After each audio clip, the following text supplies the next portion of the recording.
Bismillahirrahmanirrahim. Assalamualaikum warahmatullahi wabarakatuh. Waalaikumsalam warahmatullahi wabarakatuh. Alhamdulillah wassalatu wassalamu ala Rasulillah wa la haula wa la quwwata illa billah. Semua kita bersyahadat yuk. Asyhadu an la ilaha illallah wa asyhadu anna Muhammadar Rasulullah. Allahumma shalli ala Muhammad, Allahumma shalli alaihi wa sallim. Amma ba'd. Saya doakan seluruh jemaah yang hadir dalam kesempatan dakwah subuh yang dimuliakan Allah ini, semuanya kita menjadi orang-orang yang selalu diberkahi dan diridhoi Allah Subhanahu wa taala. Amin. Saya doakan kita semua menjadi orang yang selalu sehat walafiat. Amin. Sehat lahirnya, sehat batinnya. Amin. Allah izinkan kita, Allah ridhoi kita hidup panjang umur penuh manfaat. Amin. Allah mudahkan segala urusan kita. Amin. Allah murahkan rezeki kita. Amin. Allah banyakkan duit kita. Amin. Allah lunasin utang-utang kita. Amin. Amin ya Rabbal. Ya Allah, kalau ini dikabulkan Allah komplit gak Bu? Ada yang kurang? Oh, kita doain keluarganya sakinah mawaddah warahmah. Anak-anak kita semua jadi anak soleh dan solehah. Dan Allah takdirkan kita semua jadi penghuni surga Allah dunia dan akhirat. Amin ya Rabbal. Udah komplit Bu? Udah komplit? Cukup? Cukup? Apalagi yang kurang Bu?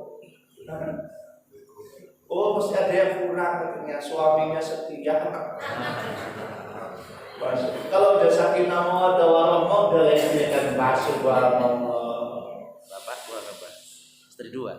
Segala puji hanya bagi Allah Subhanahu wa taala. Alhamdulillah. Selawat dan salam kita hadiahkan kepada Rasulullah Muhammad sallallahu alaihi yang sudah memberikan banyak risalah kepada kita semua.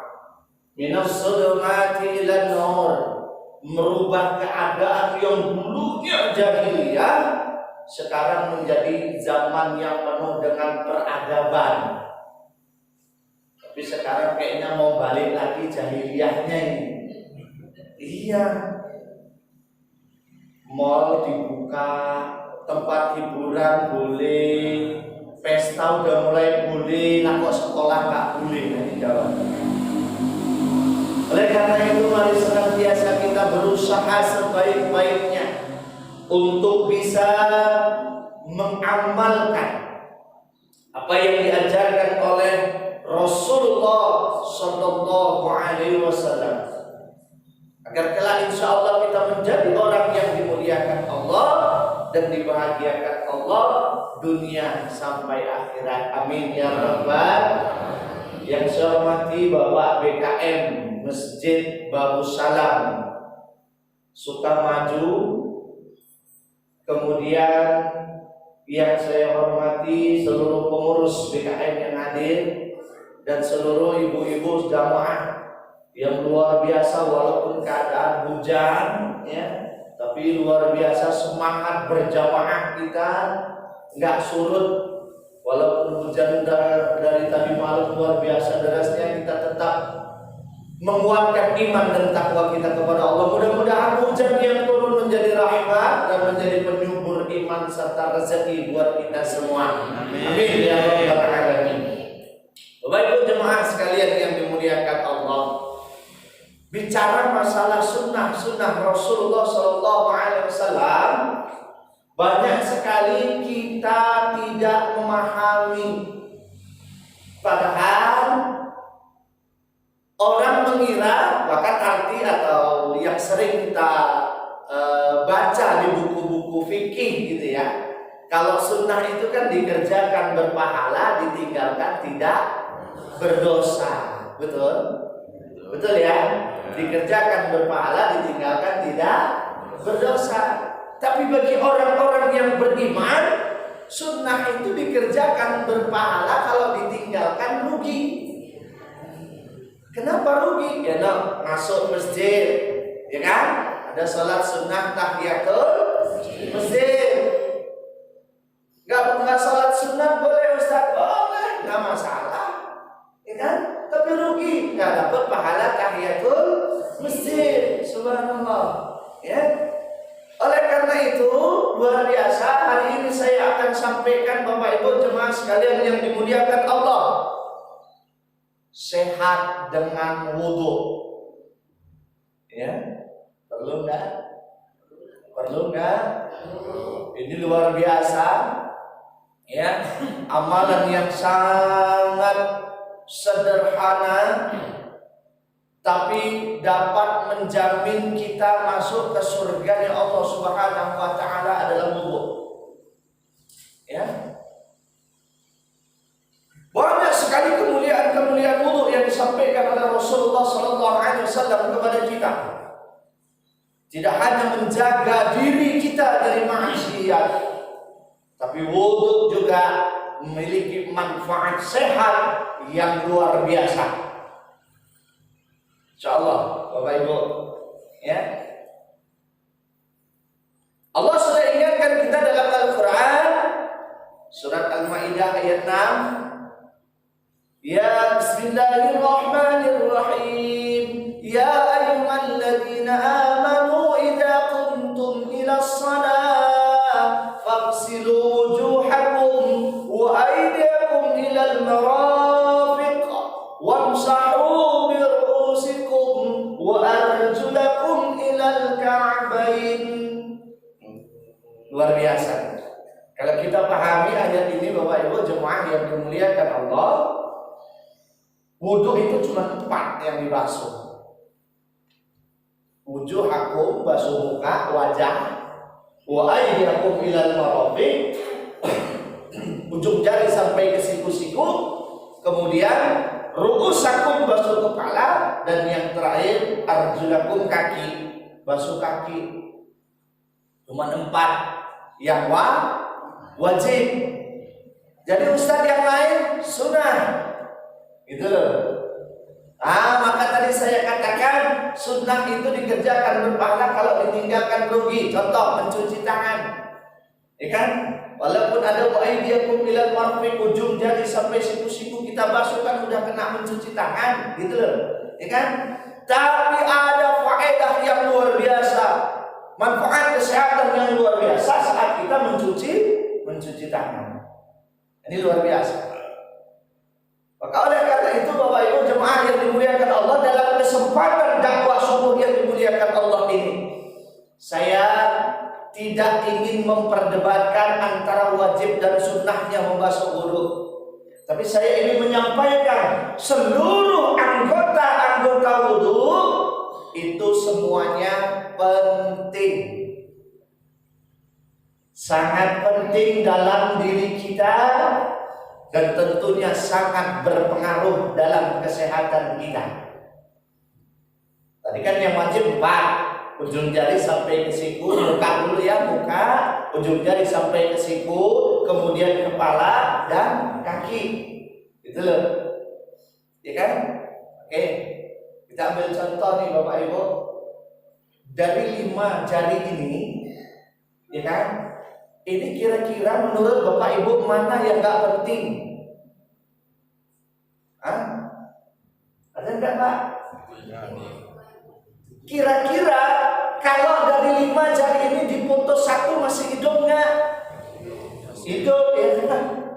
Tapi pertanyaannya, adakah yang mau kehilangan salah satunya? Enggak. Begitulah orang beriman mengartikan sunnah. Penting, sekecil apapun itu penting. Jadi mencuci tangan penting. Maka saya katakan seluruh anggota tubuh itu penting. Apa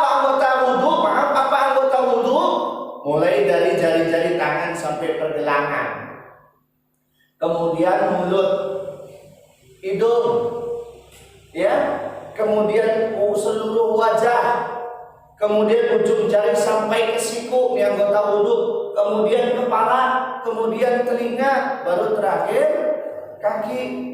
Maaf Bapak Ibu, dari semua yang saya sebutkan bagian anggota wudhu tadi, mana yang menurut kita nggak penting? Ada yang rela kehilangan hidung? Lah Pak Ustadz kan nggak basuh hidung nggak apa-apa. Ya ada nggak mau kehilangan hidung? Ibu dikasih menantu cantik nih Bu, tapi nggak punya hidung, mau nggak? Hah? Pak? Semua penting. Oleh karena itu hari ini kita akan sampaikan bagaimana caranya kita bisa mendapatkan kesehatan dari wudhu yang kita kerjakan selama ini. Banyak sekali Bapak manfaat kesehatan wudhu, melancarkan peredaran darah, kemudian menghilangkan kotoran-kotoran dalam kulit kita. Artinya kita kalau wudhunya bagus, anti sakit kanker kulit. Ini luar biasa. Kemudian apa? Menghilangkan bakteri-bakteri, virus-virus dengan wudhu. Makanya bicara masalah virus corona, Bapak Ibu, nggak usah teori medis apapun, terapkan saja teori kita Islam dengan cara berwudhu yang baik. Kita umat Islam sudah menjaga diri dari segala macam penyebaran virus. Luar biasa kan, satu hari 5 kali kita wudhu. Artinya satu hari kita 5 kali membersihkan anggota tubuh kita ini. Itu wudhunya loh, ya kan? Belum mandinya. Artinya bicara masalah jaga kebersihan, kita umat Islam nomor 1. Gak usah diajari lagi gitu. Tinggal penerapan aja. Maka oleh karena itu Bapak Ibu jemaah sekalian yang dimuliakan Allah, saya akan langsung praktek nih, bagaimana cara wudhu yang terbaik yang bisa mengobati segala penyakit dalam tubuh kita. Dan insya Allah kalau di sini nih Bapak Ibu ada yang memiliki penyakit gitu ya, atau dari rumah bontot penyakit, insya Allah nih sambil dengerin ceramah ini, sambil ngikutin aja nih nanti Bapak Ibu praktek atau rasain tuh. Cuman ada enaknya enggak? Praktekin. Karena ilmu Allah, ini ilmu Allah bukan ilmu Usman. Ilmu Allah enggak ada yang enggak benar, semua benar gitu ya. Enggak perlu diragukan, la raiba, tidak perlu diragukan. Ya, Bapak Ibu, karena ini ilmu Allah yang punya. Tentang berwudu Allah yang punya. Caranya yang ngasih tahu siapa? Rasulullah sallallahu alaihi wasallam. Jadi mari sama-sama kita amalkan untuk kebaikan kita fid dunya wal akhirah. Baik Bapak Ibu, ini kita mulai dari mencuci tangan, ya Bapak Ibu. Dan cara berwudu yang terbaik itu menggunakan air yang mengalir. Sebaik-baik berwudu menggunakan air mengalir. Jelas Bapak Ibu? Boleh pakai gayung Ustaz, boleh. Ya, cuman lagi ada kekurangan. Ya, ada kekurangan. Nah, ini kalau pakai gayung kan kita tidak sempurna gitu. Maka sebaik-baik dengan air mengalir. Boleh pakai timba yang dibolongi, boleh juga pakai keran, sudah hati. Yang penting air itu ngalir. Ya. Tapi jangan asal ngalir. Allah, ini anaknya kencing berdiri, oh ada air ngalir, bukan air ngalir, ya ini jadi pelajaran, insya Allah, Bapak Ibu yang dimuliakan Allah, air ngalir, deh ya. Ustaz boleh nggak pakai air ngalir hujan? Tengok hujannya, kalau baru turun itu belum bersihin kotoran, kalau udah lama boleh, ya Bapak Ibu. Ustaz air ngalirnya air terjun boleh, ya kalau nggak bahaya. Ini demi wudhu air terjun rupanya ngikut, wah nggak boleh. Kalau mudarat tak usah, udahlah yang normal-normal aja ya kan, pakai air keran kita. Bismillah, kita mulai dari berniat. Ya Bapak Ibu, niat wudhu. Nawaitu wudu'a li rabbil hadasi asghar fardhu lillahi ta'ala. sengaja aku niat ngambil air wudhu untuk menghilangkan hadas kecil karena Allah Ta'ala. Pak Ustadz gak pandai, Pak Ustadz panjang kali. Ya Allah, aku mau wudhu, itu juga ada boleh. Karena bicara masalah niat, wa innamal likulli imri'in ma nawa. Ya, Allah tahu maksud kita itu apa. Niatin aja. Insyaallah ya Bapak Ibu. Dan baru kemudian kita cuci tangan. Awali dari yang kanan Bapak Ibu. Perhatikan, ketika kita sela-sela jari kita ini Bapak Ibu, ini ada titik akupuntur. Ya, ini luar biasa. Jadi sebenarnya pengobatan akupuntur, pengobatan refleksi, pijat refleksi itu Bapak Ibu sumbernya dari wudhu. Maaf, yang mengembangkan Cina. Ilmu ini Allah yang punya Bapak Ibu. Ya kan? Nih, sela-sela jari ini Bapak Ibu dipejet. Tadi saya bilang Bapak Ibu kalau sambil dengerin ceramah sambil mau praktekin nanti rasain deh kesehatannya ya. Nah, tapi kalau Bapak Ibu cuma mau jadi pendengar budiman hanya gini aja ya nggak tahu saya nanti pulang kemana ya kan. Udah, baik. Ini sela-sela jari ini Bapak Ibu dibersihkan. Kemudian ujung jari ini dipejet. Ini penting Bapak Ibu untuk melancarkan peredaran darah. Jadi kalau Bapak Ibu pernah pijat refleksi kan, ini ujung jarinya dipijet nih, melancarkan peredaran darah. Sudah, ini ada titik jantung. Pas lurus jempol Bapak Ibu. Ini diguyur. Ini nggak nakutin ya Bapak Ibu. Kalau Bapak Ibu di sininya ada terasa sakit, dipejet ini sakit, ini maaf. Berarti ada masalah kesehatan dalam tubuh kita. Iya, kalau masih diginiin aja terasa sakit, berarti udah mulai tuh ada penyakit kita. Ya, minimal kebas-kebas. Ya, Sakit. iya, betul Bapak Ibu. Ambekan, jalan sedikit gampang capek gitu ya. Kerja sedikit gampang capek, artinya kadar kekuatan tubuh kita sudah mulai berkurang nih. Karena apa? Fungsi jantung memompa darah mengalirkan ke seluruh tubuh. Kuncinya ini Bapak Ibu nih lurus jempol nih. Nah, dapat. Ayo rasain sendiri yuk. Baik. Sambil diguyur Bapak Ibu. Bismillah. Nanti Bapak Ibu rasakan begitu entengnya nih. Kanan kiri ya Bapak Ibu sama. Sudah? Nah, ini kanan dulu nih kita ceritanya nih. Sudah? Kemudian punggung tangannya ini juga digosok. Ini tujuannya apa? Punggung tangan kita digosok Bapak Ibu untuk menguatkan bagian punggung belakang kita ini. Nah ini luar biasa. Saya pernah diprotes orang, Pak Ustadz itu kan memang nggak ada dalilnya Pak Ustadz, nggak ada Nabi. Ini kita cerita manfaat, ya sama seperti Rasulullah SAW atau Allah Subhanahu Wa Taala nyuruh kita cuma wudhu. Artinya apa? Nggak mungkin satu perintah wudhu itu tidak memiliki manfaat. Ya, satu contoh lagi. Ayat Allah mengatakan yarfa'illahu alladhina amanu minkum walladhina utul ilma darajat. Allah akan meninggikan orang yang beriman dan berilmu beberapa derajat. Artinya apa? Orang yang memiliki ilmu dan memiliki kekuatan iman, ya kan? Itu akan dimuliakan Allah. Kan nggak dirincikan itu. Cemana sih caranya belajar? Ya kan? Betul nggak Bapak Ibu? Saya tanya, SD, SMP, SMA sampai kuliah S3 itu ada hadisnya enggak? Hadisnya hanya umum kan? Talabul ilmi minal mahdi ilallah, belajarlah kamu dari kecil, dari buayan sampai ke liang lahat. Atau talabul ilmi fardhatun ala kulli muslim wal muslimat, menuntut ilmu wajib buat laki dan perempuan. Artinya tentang bagaimana caranya itu dah masing-masing kita manusia mendapatkan ilmu itu. Kemudian sholat kan disuruh nutup aurat secara umum. Gak ada disuruh bapak suruh pakai kuku warna merah, bapak kuku putih, bapak jubah warna-warni, ya kan? Gak ada. Sholat menutup aurat, ada dalil suruh pakai telekung, Bu? Ada nggak? Ada nggak? Nggak ada. Artinya kitalah yang memahami cara menutup aurat itu.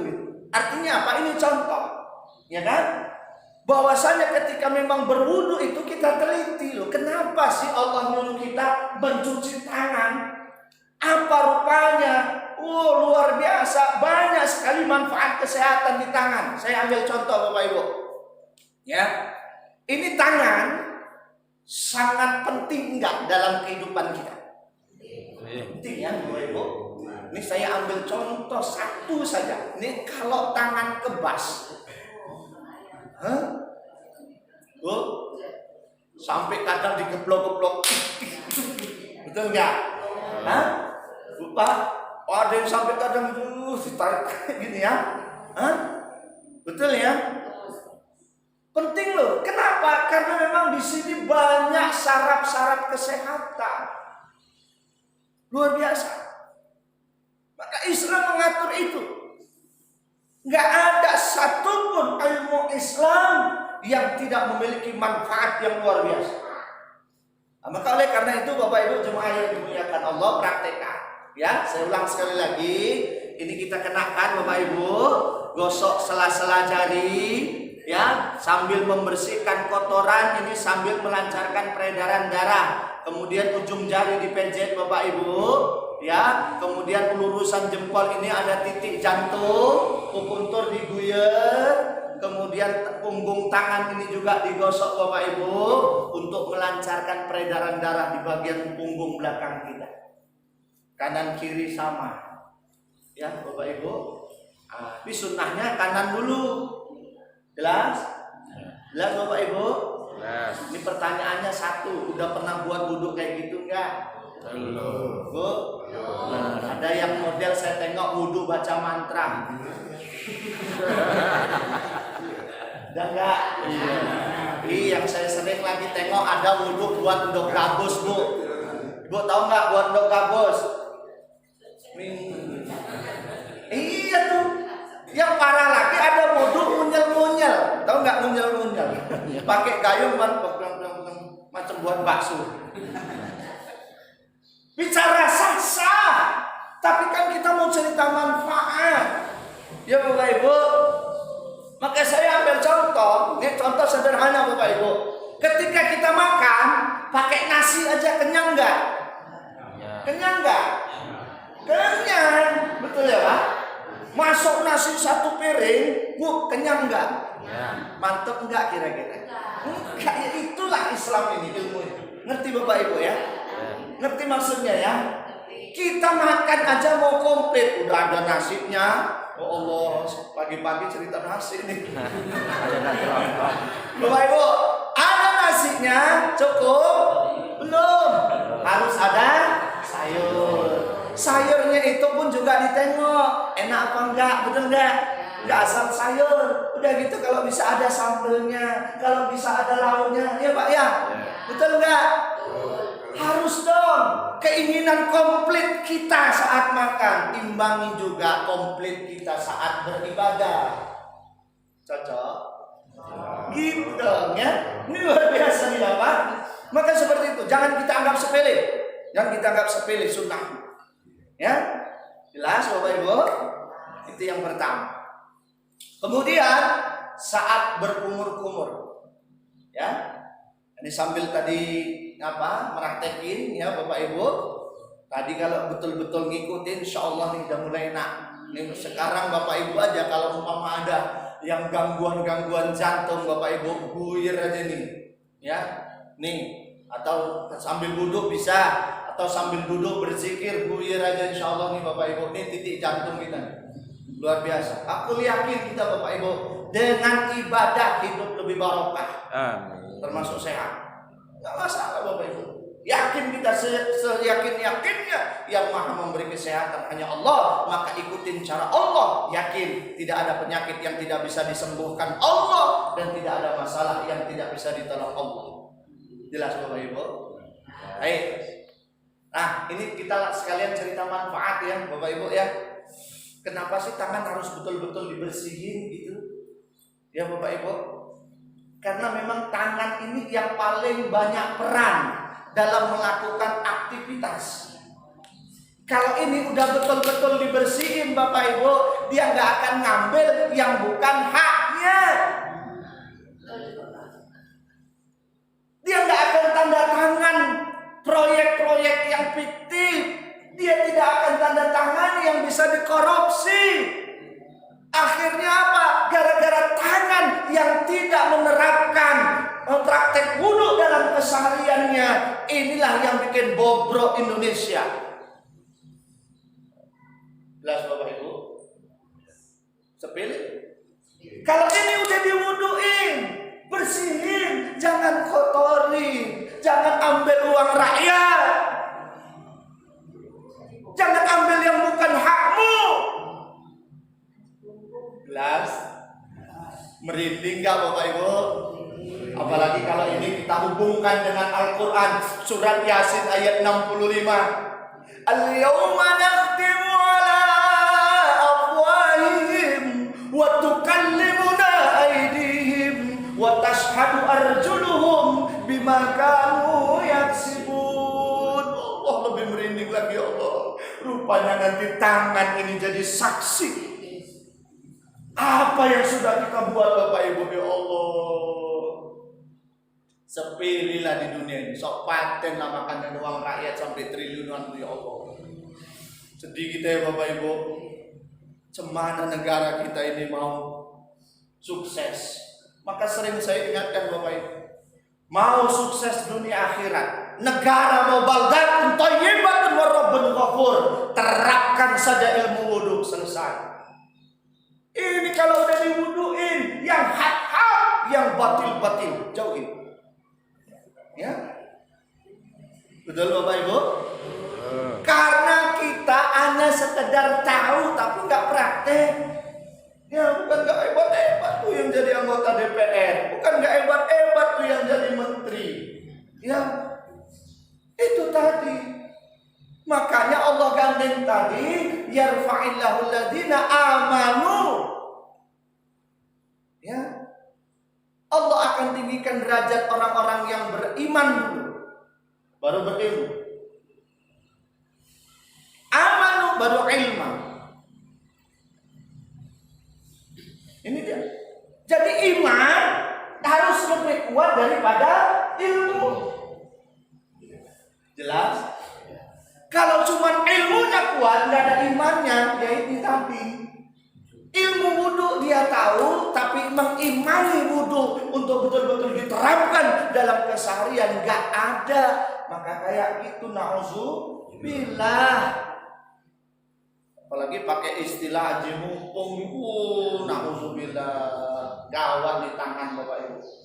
Ya, tadi ya surat Yasin 65 ya Bapak Ibu ya, akan jadi saksi.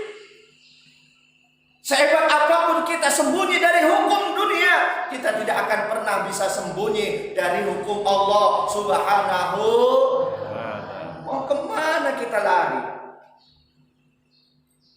Karena memang semua manusia innalillahi wa inna, semua milik Allah. Ya, Joko Chandra yang dibilang payah ditangkap milik Allah, mati juga enggak? Mati, semua mati.